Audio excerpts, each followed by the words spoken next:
Untuk memantau apakah aturan kenormalan baru di KRL sudah ditaati, kita langsung bergabung dengan jurnalis Kompas TV Francisco Donasiano yang berada di stasiun Bogor. Selamat pagi Francisco.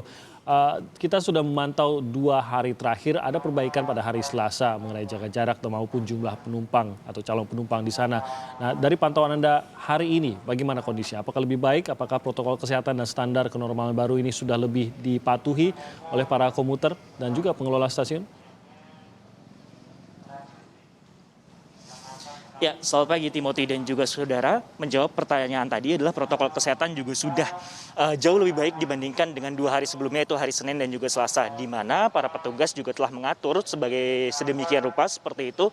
Antrean bagi para calon penumpang dibagi menjadi 3 sub, di mana di lantai tempat para calon penumpang menunggu ini sudah dibatasi oleh stiker-stiker atau garis-garis, sehingga untuk jaraknya sendiri antara calon penumpang yang satu dengan calon penumpang yang lainnya ini berjarak sekitar 50 hingga 1 meter seperti itu Timothy dan juga saudara. Untuk di stasiun Bogor sendiri memang mulai dipadati oleh para calon penumpang sejak jam 5 pagi waktu Indonesia Barat.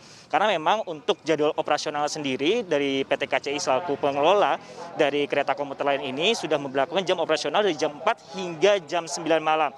Sebenarnya untuk masa penumpukan kendaraan sendiri ini memang, maksud kami adalah penumpukan calon penumpang sendiri memang kerap terjadi apalagi hari Senin, di mana hari pertama kali orang atau masyarakat bekerja di perkotaan atau di perkantoran di daerah Jakarta. Karena memang udah trennya seperti itu dari Senin, kemudian trennya untuk kembalinya adalah pada hari Jumat sebenarnya Timothy dan juga saudara. Dipantau dari arah Jakarta atau daerah-daerah lainnya menuju ke arah Bogor sini.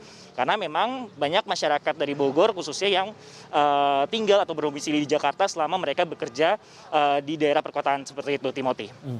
Kalau khususnya pada hari Senin ini kan calon penumpang ini membludak hingga bahkan sampai keluar area stasiun karena dicoba untuk ditahan ataupun dikelola di dalam stasiunnya. Pada hari ini apakah ada penumpukan hingga sampai keluar dari stasiun Bogor sendiri? Ya, kalau dari pantauan kami tidak ada penumpukan hingga sampai ke parkiran, tetapi memang masih ada di area dalam atau sebelum melakukan pembayaran elektronik atau tap-in di stasiun Bogor ini. Kami memantau juga sebenarnya dari pihak pengelola dan juga petugas dalam hal ini adalah kepolisian, kemudian juga Satpol PP juga. Mereka akan mengarahkan menjadi sebenarnya 3 kelompok, yaitu kelompok yang di luar stasiun sebelum melakukan pembayaran elektronik, kemudian kelompok-kelompok atau calon penumpang yang dari pembayaran elektronik menuju ke peron, dan orang-orang yang dari peron akan menuju atau diberangkatkan dari stasiun Bogor ke daerah tujuannya seperti itu Timothy. Kenapa hal ini sebenarnya dilakukan? Agar mengurangi juga sebenarnya antrean atau penumpukan dari para calon penumpang ini sebelum akhirnya diberangkatkan dari stasiun Bogor.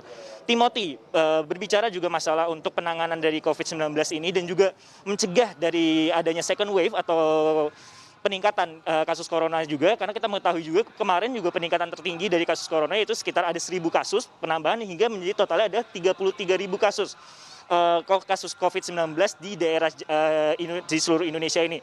Sehingga sebenarnya ini juga menjadi perhatian juga bersama bagi pemerintah, juga pemberi kerja dan juga masyarakat untuk sama-sama menjaga diri. Karena kenapa? Kita mengetahui juga bahwa virus corona ini menyebar melalui droplet, sehingga apabila ada penumpukan-penumpukan khususnya di tempat-tempat transportasi ini dikhawatirkan akan meningkatkan jumlah atau kasus dari COVID-19 ini. Timothy dan juga saudara, selain itu juga pihak pengelola yaitu PT KCI juga membatasi jumlah penumpang, salah satunya adalah dengan cara tidak memperbolehkan balita untuk menggunakan jasa dari KRL sendiri. Kemudian juga adalah pembatasan waktu operasional untuk lansia atau orang-orang atau masyarakat yang usianya lebih dari 60 tahun. Yaitu khusus untuk lansia, jam operasional yang diperkenankan untuk mereka adalah dari jam 10 pagi hingga jam 2 siang waktu Indonesia Barat. Timothy dan juga saudara, ada informasi juga yang ingin saya tambahkan adalah terkait masalah jam pulang atau orang-orang saat kembali dari arah Jakarta dan sekitarnya menuju ke arah Bogor kembali. Sebenarnya dari pihak BPTJ sendiri untuk menghindari adanya penumpukan calon penumpang atau orang-orang yang akan menuju Bogor sudah mempersiapkan layanan bus yang gratis tersedia di stasiun Tebet, Sudirman, dan Manggarai dari jam 4 sore hingga jam 4.30 sehingga ini dapat digunakan apabila tidak ingin sebenarnya berdesakan di dalam KRL. Timothy. Apakah ada pengaturan khusus juga untuk pelayanan kereta maupun kereta tambahan, armada tambahan juga? Iya, ada penambahan dari 784 menjadi 935 perjalanan. Tetapi kalau misalnya melihat pada kenyataannya atau fakta di lapangan, masih terjadi antrian penumpukan. Sehingga ini juga mestinya menjadi bahan evaluasi juga dari pihak pengelola untuk menambahkan lagi mungkin jadwal keretanya agar tidak terjadi penumpukan kendaraan. Mengingat juga khususnya di stasiun Bogor ini, sekitar kalau pada biasanya sebelum masa PSBB adalah 20.000 orang penumpang diberangkatkan dari stasiun ini. Sehingga apabila nantinya seluruh perkantoran juga berjalan seperti normal, ini juga harus menjadi perhatian juga dari pihak pengelola ataupun dari pihak pemberi kerja untuk dapat mengatur jadwal atau kerja shift-nya juga agar tidak terjadi penumpukan khususnya di transportasi. Timothy. Baik, terima kasih Francisco Donasiano melaporkan dari Stasiun Bogor.